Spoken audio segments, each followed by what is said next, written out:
अच्छा sir, consistent रहे हमेशा, कभी आपको डिमोटिवेशन फील हुई होगी? बहुत ज़्यादा, बहुत ज़्यादा। मैं एक स्कॉर्पियो हूँ, ठीक है। तो बहुत इमोशनल लोग होते हैं और तकलीफ़ भी हो जाती है, फिर बदला भी लेना होता है, फिर गुस्सा भी चढ़ता है, फिर सोचते हैं नहीं यार अपनी ही कोई कमी रह गई होगी। ये अपनी ही कोई कमी रह गई होगी ना, ये नया पर्सपेक्टिव है। This is really helping me. जब मैं बहुत देर में आता इंट्रोस्पेक्टिवली, है।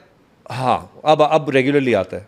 मैं फ़ौरन एनालाइज करता हूँ कि यार ये मैंने गड़बड़ की है, यहाँ पे मैंने बदतमीज़ी की होगी और वो मानना है। या मेरे मुंह से कोई बात निकल गई होगी, क्योंकि मैं जो दिल में है वो ज़बान पे टाइप का कैरेक्टर हूँ। ठीक है। तो वो कभी फ़ायदा दे जाता है और कभी नुकसान दे जाता है, क्योंकि सामने वाला किस तरह से उस बात को एक्सेप्ट करेगा। अच्छा, उसकी परवाह तो आपको नहीं होगी ना? परवाह नहीं ये है, जरूरी होगा कि यार मैं बट accept अपने आप बदतमीजी से नहीं तो कर कर रहा हूँ रहे ना। एटलीस्ट। हाँ, अपने आप से आप अगर मैं accept कोई करें। गलती करता हूँ तो मैं एक्सेप्ट कर लेता हूँ, अपने से खुद तो झूठ ना बोले सर। यार अदनान, मैं आपको एक बात बताऊं, हम एक बहुत ही अनएथिकल माशरे में बैठे हैं जी।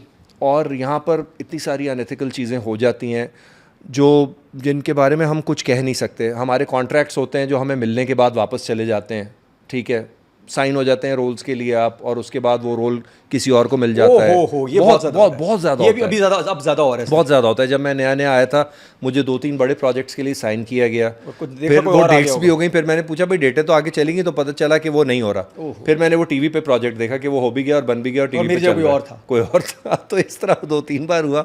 अच्छा, कोई वजह हो ना, मेरी एक्टिंग उनसे कमज़ोर हो, चलो समझ आती है, मैं उनसे कम शक्ल का हूँ समझ आती है, या मैं उस रोल के लिए अप्रोप्रिएट नहीं हूँ समझ आती है, बट यार have the guts to admit it to the guy यार। नहीं, वो नहीं करेंगे, बोल देना यार, नहीं करेंगे। ठीक है। आज भी हो रहा है ये मेरे साथ नहीं हो और ये रहा, आपके आज साथ भी नहीं हो हो रहा रहा। मैं भी पॉडकास्ट किए हैं पिछले 1-2 महीने में, बहुत सारे लोग शिकायत कर रहे हैं, बहुत कि सारे यार लोग ये हमें शिकायत यहाँ कर तक रहे हैं। स्क्रिप्ट दे दिया जाता है कि ये मतलब रिवीजन ये वो सब कुछ हो जाता है, बट चेक की बारी है या हमें बुलाना है तो उसके बाद आवाज़ नहीं आती। मैनिपुलेशन भी बहुत है, और रिप्लेसमेंट जो कह रहे हैं हो रही है वो इस बिना पे हो रही है कि मेरी आपके साथ अच्छी पीआर है। वो कुछ कह नहीं सकते, वो अपने फैसले के at the end of the day it's a business, तो वो बिजनेस डिसीजन है। अगर वो उनको पसंद है तो वो अपना नुकसान कराएंगे, या अगर वो बड़ा आर्टिस्ट है तो अपना फ़ायदा कराएंगे, जो भी है वो अपना एंड देख रहे हैं ना।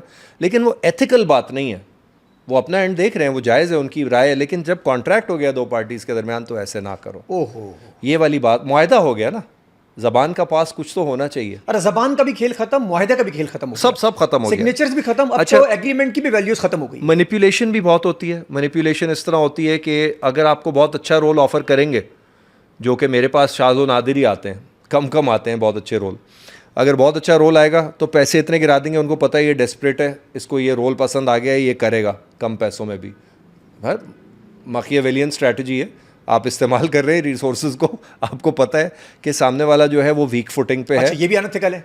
ये भी अनएथिकल है, अनएथिकल है ना, अनएथिकल तो है। आप इस्तेसाल कर रहे हैं, आप एक्सप्लॉइट कर रहे हैं ना किसी को। आपको पता है कि ये इसका टैलेंट हमारे काम तो आएगा, लेकिन हम इसको सस्ते में ले लेंगे। और मेरे जैसा आदमी, यार रोल है यार, ये यादगार हो जाएगा यार, इसमें मैं ये कर सकता हूँ, मेरे अंदर का वो छोटा सा जो भी एक्टर है वो जागता है कि यार इससे तो सीन बन जाएगा बड़ा, तो कर लेते हैं, तो मैं वो कर लेता हूँ। और फिर उसके बाद अब जैसे इसका फायदा उठाते हैं। Let me give you an example, let me give you an example. एक बहुत बड़ा ड्रामा, जी, ठीक है, बहुत बड़ा हिट हुआ, उसका नाम था कैसी तेरी खुदगर्जी। कैसी तेरी खुदगर्जी, ठीक है, 2022-23 में एयर हुआ था ARY पे, और माशाल्लाह उस साल का टॉप ट्रेंडिंग ड्रामा था। ठीक है। और दानिश और दुर्रे फिशा को स्काई रॉकेट करके और भी बड़ा स्टार बना दिया। दुर्रे उस वक्त नई नई आई थी। भाई साहब, जो मेरा नॉर्मल फ़ी उस वक्त था, उसका 40% मुझे उस ड्रामे के लिए मिला था। क्यों मिला था? क्योंकि अभी तो कोविड ख़त्म हुआ है, तो आपको पता है सबके पैसे गिर गए हैं, ये हुआ है और वो हुआ है, और दानिश को और दुर्रे फिशा को पूरे पैसे मिले होंगे। नहीं, वो मुझे नहीं पता, वो उनका जो भी नेगोशिएशन हुई हो, it was on the table. ऐसा नहीं है कि मुझसे कोई इलीगल या अंडर हैंडेड प्रैक्टिस करके वो करवाया गया हो, बट मैंने भी सोचा यार कि यार इतने कम पैसे। फिर मैंने कहा यार नोमान भाई हैं, दानिश है, मेरा बहुत इंपॉर्टेंट रोल है, मेरे लिए बड़ा अच्छा हो जाएगा। लेकिन एक और मसला नहीं आता, मतलब जब आप बार बार एक्सेप्ट करने लगते हैं तो अगले को रियलाइज नहीं हो जाता कि यार ये कर लेगा। हाँ, तो वही तो गलती है, यही तो गलतियाँ हैं। कॉन्स्टेंट किया ना इंसान, 3-4-5 दफ़ा उनको समझ में आ गया, रू करता है ना इंसान फिर ये सारी चीज़ें। अब होता क्या है, मैं और मेरे जैसे कई और एक्टर्स जो हैं वो 2017-18 से 2026 तक तकरीबन एक ही पे स्केल पे स्टक है।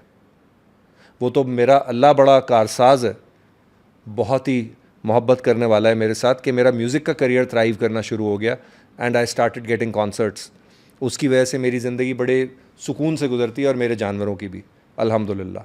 अगर मैं एक्टिंग पे रिलाई कर रहा होता तो मुझे साइड पे कोई जॉब करनी पड़ती लाजमी, या मुझे कुछ करना पड़ता, कोई ना कोई रास्ता निकालना अच्छा, पड़ता। एक्टिंग में पैसे नहीं है, किचन के भी? एक्टिंग में पैसे नहीं है आजकल तो नहीं है। Look at the spiralling inflation भाई। कॉस्टिंग करने बैठे ना आप, नहीं आप कर सकते हैं। नहीं, वो पैसे तो पूरे नहीं होंगे। अगर आपको पता है अभी मैं इस वक्त एक सीरियल कर रहा हूँ, वो ऑन एयर है जियो पे, माशाल्लाह माशाल्लाह माशाल्लाह, it's doing well. Love the director, Bhatti sahab हैं। कैसी तेरी खुदगर्जी भी उन्हीं के साथ किया था, अहमद भट्टी, बहुत प्यारे, जान है मेरी। उसके लिए कैरेक्टर की एक वार्डरोब चाहिए थी ख़ास। वो वार्डरोब अगर मुझे अच्छी पहननी है, क्योंकि वो बहुत अमीर दिखाया है, तो मुझे किसी डिज़ाइनर के पास जाना पड़ेगा। मैं अहमद भाम के अलावा किसी के कपड़े नहीं पहनता। मुझे अहमद भाई पसंद है, मेरे बड़े भाइयों की तरह। आई लव द गाय, शायद आपने नाम सुना हो, अहमद बड़ा नाम, बड़ा ठीक नाम है। अहमद भाई के पास जाके मैंने, अब मुझे उस सीरियल के शायद ओवरऑल मिला के 6-7 महीने 8 महीने लगा के 20-30 लाख रुपए मिल जाएंगे, लेट्स से, ठीक है, देयर अबाउट्स, एग्जैक्ट पता नहीं कितने दिन इस्तेमाल होंगे जो भी। मेरी वार्डरोब 8-9 लाख की है, मेरी जेब से मुझे लेनी पड़ी। कहाँ होता है ऐसा भाई, कहाँ होता है ऐसा? नहीं तो वो तो उधर से पे होगा ना, आप कुछ नहीं पे होता कहीं से, मर्दों को कुछ नहीं मिलता। बहुत ही रेयर है कि मर्दों को कुछ मिल जाए। क्यों कुछ नहीं मिलता? मर्द ने क्या किया? लेडीज़ को कुछ ना कुछ मिल जाते हैं कपड़े, डिज़ाइनर्स के थ्रू मिल जाते हैं कि वो दिखा देंगी तो पिक्चर्स हो जाएंगी, तो थोड़ा सी नहीं तो हम भी दिखा देंगे, मार्केटिंग को दिखा देंगे, स्लैश को दिखा देंगे। एडवर्टाइजिंग। शेरवानी कोई आ जाए तो वो मर्दों के लिए आ जाती है, क्योंकि वो बिल्कुल ही स्पेसिफिक है। सूट नहीं आएगा। सूट नॉर्मल, वो कहते हैं आपके पास तो सूट होंगे। अब इसमें सूट नहीं चाहिए थे, इसमें चाहिए थी वेस्ट्स और पैंट्स, ख़ास किस्म की मैचिंग। अब वो तो भाई, अब एक वेस्ट जो है वो आजकल अच्छी 25 से 30 हज़ार की बनती है, वो डबल ब्रेस्टेड हो, सही है, कम से कम 30,000 या टक्सीडो वेस्ट हो, हाँ, या कुछ भी चीज़ हो इस तरह की। तो अब आप सोच लो 50-50 हज़ार के 4, आपने 8 आउटफिट्स अगर खड़े कर दिए तो 4 लाख रुपए ही होगा। और ये आप देंगे?